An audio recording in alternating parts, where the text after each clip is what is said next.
In sacred texts and ancient scriptures left by our ancestors, we find an incredible link between stories of creation, a great flood, the war of the gods, the Messiah dying for the sins of man, end-time prophecies, and similar characters. These correlations show up in myths from cultures that supposedly had no contact with one another due to distance in geography and time. The common thread we find that connects all of mythology has its roots in the stars. One of the most revealing accounts is the battle of the gods in heaven and the ensuing flood. In the Bible, Lucifer rivaled the Lord and was defeated and cast down to earth. In the creation myth of the Enuma Elish, we find a similar story of Tiamat being defeated by Marduk and cast down to the abyss of Apsu. In chaos, Tiamat, the mother of them both, Apsu and Tiamat's waters were mingled together, meaning that the chaotic waters of Tiamat were somehow mixed with the sweet waters of Apsu. Apsu was the Sumero-Akkadian god of the abyss beneath the earth. Tiamat, also known as Lucifer, was known as a serpent or dragon and was defeated by Marduk. Marduk was the father of Nebo, or Mercury, and Mercury is the same mythological character as the Zoroastrian Mithra, the Egyptian Hermes Anubis, and the Gnostic Hermes Christos. The most recent version of Mercury, however, is the archangel Michael in the Bible, who defeated Lucifer and sent him to the abyss of the earth, or hell.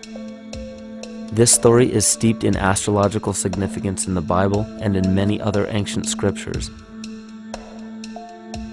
This leads to an event in history that is recorded by many researchers regarding the cosmic upheaval and historic deluge. William Commonus Beaumont states, "The flood immortalizes the collision of a fallen planet, later termed Satan, actually a cometary body with our Earth." Consider what this reveals. He postulates that a planet, later termed Satan, fell to the earth, creating the flood we see recorded in the Bible and other myths. Lucifer, or Tiamat, was a planet known to ancient cultures as the Glistening One, the dragon of chaotic salt waters. The light from the sun illuminated this planet's water, which gave it a glow that rivaled the sun's own light, which is where we hear about Lucifer rivaling the Lord. The Lord in this case being the sun, which sustains and gives warmth to the earth. The planet Tiamat, or Lucifer, was destroyed by a cataclysmic event that hurled the watery planet to the abyss of the earth. In the book of Enoch, it reveals, "And behold, a star fell from heaven, and when it fell to earth, I saw how the earth was swallowed up in a great abyss." The myth of the Ute Indians states, "The sun was shivered into 1,000 fragments, which fell to earth, causing a general conflagration. Then Tawats fled before the destruction he had wrought. And as he fled, the burning earth consumed his feet, legs, body, hands, and arms, until at last, swollen with heat, the eyes of the god burst and tears gushed forth in a flood which spread over the earth, extinguishing the fire." This myth resembles the translation of the Enuma Elish by Stephanie Daly in her book Myth from Mesopotamia, which explains that Tiamat's eyes became the source of the Tigris and Euphrates rivers. As written in the book of Revelations, "And there was a war in heaven. Michael and his angels fought against the dragon, and the dragon and his angels fought back. The great dragon was hurled down, that ancient serpent called the devil, or Satan, who leads the whole world astray. He was hurled to the earth." The Roman mythology of Ovid gives the story of Phaeton, which happens to be another name given to the watery planet Lucifer, or Tiamat. This story reveals that Phaeton was a child of the sun and wished to become the sun for a day. Phaeton attempted this feat, and eventually Jove, who is also known as Marduk, destroyed Phaeton, sending him crashing to the earth in flames and put out by a tremendous flood of water from a river unseen before. The common theme we notice here is that of a saltwater planet, the great dragon, Lucifer, Tiamat, or Phaeton, was defeated and fell to the earth, and now dwells in the abyss known as hell, giving us the outline of the story of Lucifer rising up against the Lord, and being defeated and banished to rule the underworld. As we know, however, an outline is but a shell of a story.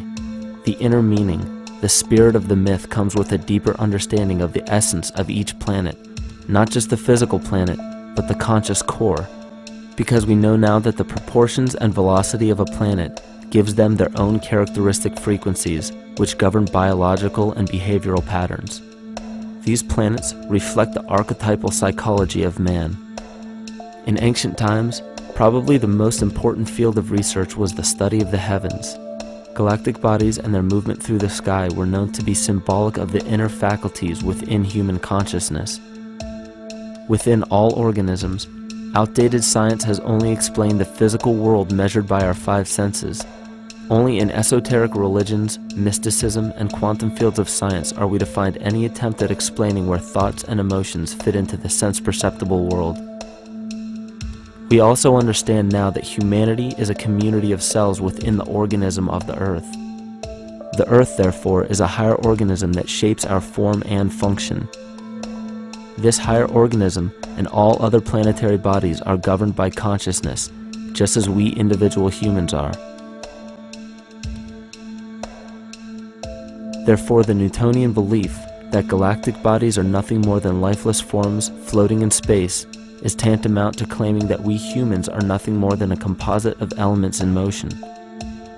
We know that this is untrue because we feel, we think, and furthermore we see the result of our consciousness creating what we call life. Plato wrote, "This world is indeed a living being, endowed with a soul and intelligence, a single visible living entity containing all other living entities, which by their nature are all related. Furthermore, the cosmos is a single living creature which contains all living creatures within it." And in an article out of the Sufi journal, the author writes, "The world is a living spiritual being." This was understood by the ancient philosophers and the alchemists who referred to the spiritual essence of the world as the anima mundi, the soul of the world. In scriptures, we hear of the claim that angels guide the inner soulful actions of people, or that the gods wield influence over man. Most ancient spiritual and scientific teachings held the belief that the hierarchies of the gods, angels, archangels, archai, all the way down to the cherubim and the seraphim, are the hierarchies within the human psyche. In this way, we must understand that when the whole of ancient myths and sacred scriptures speak of spiritual influence from a higher being, they were speaking of archetypal forces that are inherent within us, not an influence from an external source. This is where we begin to see the relevance of astrology as an ancient form of science that resurfaced in the 19th and 20th centuries under the name of psychology. Friedrich Nietzsche even stated, "As long as you still experience the stars as something above you, you still lack a viewpoint of knowledge." This is astropsychology and maps the inner faculties of the psyche. In pre-Christian times, there were schools known today as the mystery schools or the mystery religions. The messages encoded in the scriptures and ancient archaeology came from adepts of spiritual science. The intent was to teach the initiates the deeper meaning of these myths.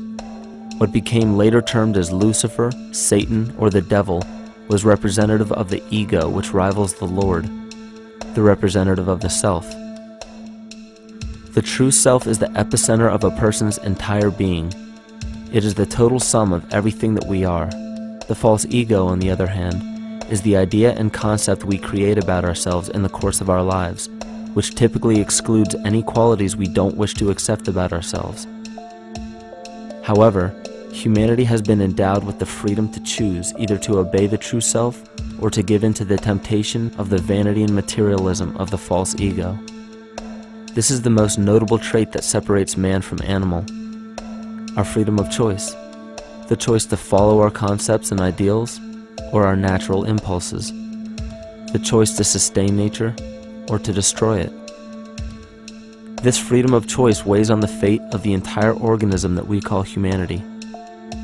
Cancer begins with a group of cells within a community that fail to communicate with the conscious signal of the organism.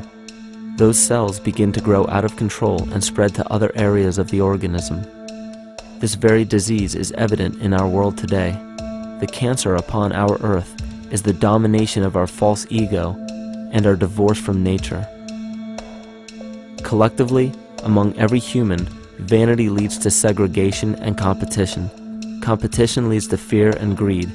Greed leads to deceit and immorality. And immorality is the breeding ground for illness, waging war on our earth. Every act of hatred and destructiveness in our world begins with self-hate and self-destructiveness.